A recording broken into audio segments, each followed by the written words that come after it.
Jadi yang mewajibkan mandi itu ada 6 perkara. Kata beliau ada 6 perkara. Yang pertama,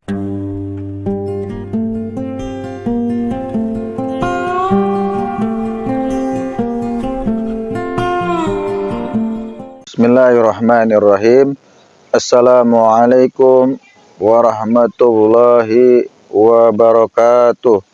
Ikhwan wa akhwatu fillah yang dirahmati Allah, bersyukur kita kepada Allah. Alhamdulillah, pada hari yang penuh berkah ini kita masih diberikan kesehatan berupa nikmat iman dan Islam, nikmat sehat walafiat, sehingga bisa kembali bermuajah via YouTube bersama Al-Fakir Sayar 78, yaitu dalam rangka thalabul ilmi. Mudah-mudahan ilmu-ilmu yang kita bahas dalam setiap konten-konten ini menjadi wasilah kita untuk sampai bisa bertakarub kepada Allah, menjadi hamba Allah yang senantiasa ingat kepada Allah dan taat terhadap syariatnya.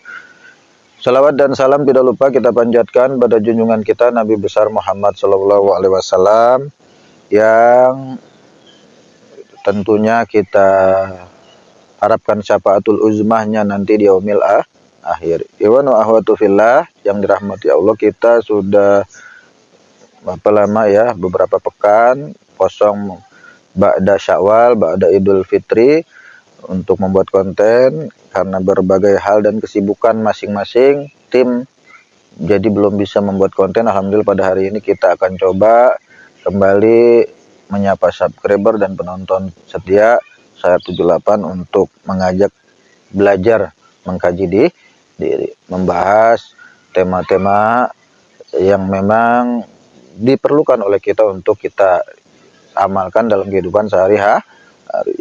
Baik, kita masih melanjutin kitab Safinatun Najah karya Syekh Sulaim Ibnu Sumer Al-Hadrami.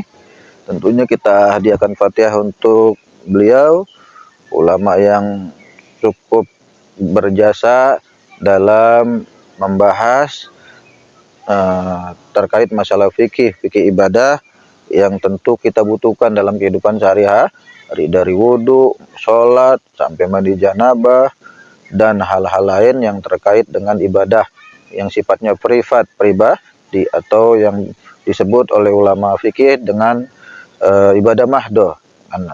Ada ibadah mahdoh, ada ibadah ghairu mahdoh. Iwan wa ahwatu fillah yang dirahmati Allah, baik kita kirimkan Fatihah untuk Syekh Sulaim Ibnu Sumer Al-Hadrami dan juga ulama-ulama yang lain yang tentunya juga berjasa dalam syiar Islam, dalam menyampaikan ajaran-ajaran Islam. Ila hadratin Nabil Mustafa Muhammadin sallallahu alaihi wasallam wa ala alihi wa ashabihi wa azwajihi wa dzurriyyatihi wa ahli baiti ajmain.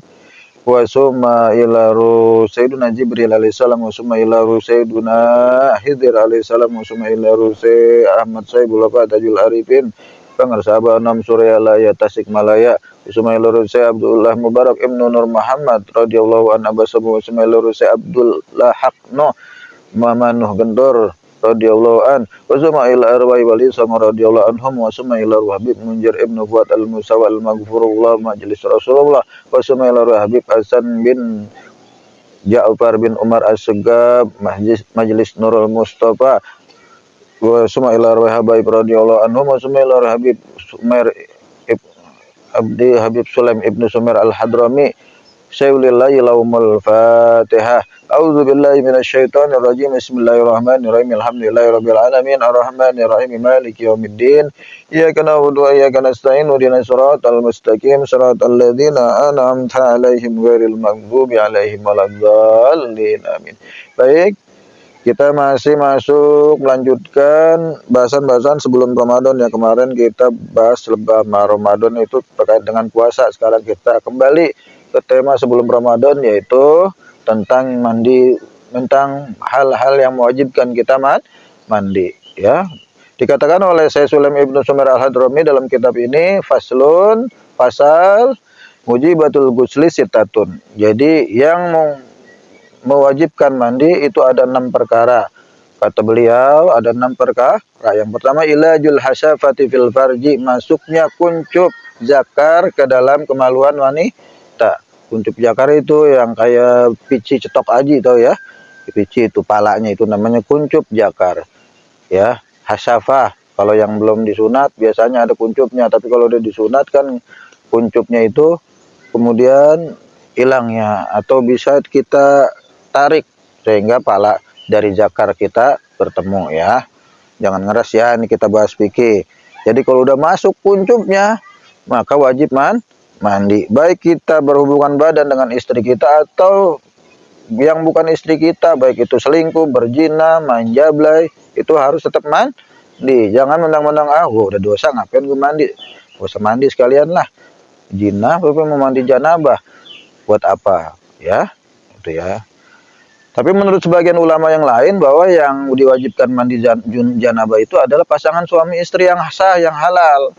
Bagi mereka para penzina, mereka yang melakukan hubungan badan di luar pernikahan itu tidak wajib mandi ya. Tapi sebagian ulama lagi mengatakan tetap wajib mandi ya, dan juga kemudian mendapatkan dosa ya. Iwan wa ahwatu fillah yang dirahmati Allah. Baik, nanti kita bahas terkait masalah jinah ya. Walaupun tidak berhubungan langsung dengan kitab ini, tapi paling nggak kita bisa memperkaya hasanah keilmuan kita terkait masalah zina dalam pandangan fikih Islam ya. Sekarang kita bahas hubungan suami istri ya.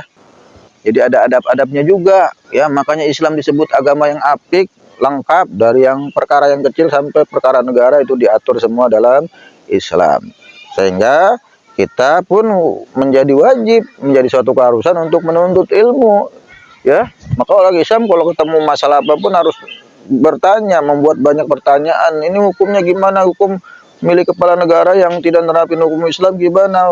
Hukum bersetubuh tanpa doa gimana? Nah, itu semuanya kemudian melahirkan hukum-hukum syara yang diijtihadi oleh para ulama fikih yang mengambil dalilnya dari Al-Quran maupun hadis ya. Tata cara adabnya kita bersetubuh saat hubungan suami istri itu yang pertama adalah doa ya. Dalam kitab karya Gausil Azam Sultanil Aulia Syekh Abdul Qadir Jalami, itu dalam kitab namanya Al-Gunyah ya. Al-Gunyah li talibi tariqil haq azza wa jalla ya, fil ahlak at-tasawuf wal adabil islamiyah. Di situ Syekh Abdul Qadir Jalani mengajarkan kita sebuah doa saat bersetubuh agar keturunan kita menjadi orang-orang soleh dan tidak terganggu oleh gangguan-gangguan makhluk halus atau jin ya.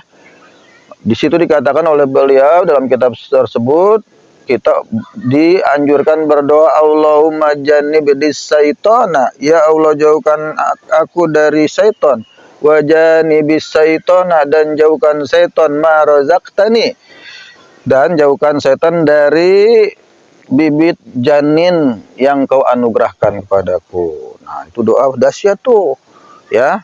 Kalau kita benar-benar menghayati, insya Allah keturunan kita menjadi orang-orang hebat, menjadi ulama besar, ulama yang lurus, ulama yang ikhlas, ulama yang berani menyampaikan kebenaran ya. Kalau mau nangkringin bini jangan gerabak gerubuk ya. Doa kagak main sobek aja dasar bini ya. Kasar banget, doa kagak dibengkek sana bengkek sini. Nah itu doa kagak akhirnya begitu lahir anaknya brojol, bangornya naudzubillah, bangornya nggak ketuluh karena kita menyetubuhi istri kita tanpa doa. Dengan doa insya Allah janin-janin atau keturunan-turunan yang lahir dari rahim istri kita itu akan lahir turunan-turunan yang berkualitas, bukan turunan-turunan yang lemah ya. Itu ya sedikit dahsyatnya ajaran Islam. Sampai urusan nangkringin bini aja ada doanya ya. Tadi apa doanya? Allahumma jannibnis syaitana, ya Allah jauhkan aku dari setan, wa jannibis syaitana, dan jauhkan setan ma razaqtani, dari bibit janin yang kau anugerahkan kepadaku ya. Mungkin itu aja ya, mudah-mudahan manfaat walaupun dikit, bisa menambah pengetahuan kita yang bisa kita amalkan dalam kehidupan sehari-hari. Berkah buat kita semua, tetap semangat, terus menuntut ilmu, dan terus beribadah serta senantiasa dekat dengan orang-orang soleh. Kurang lebihnya mohon maaf. Wallahul hadi ila siratal mustaqim. Assalamualaikum warahmatullahi wabarakatuh.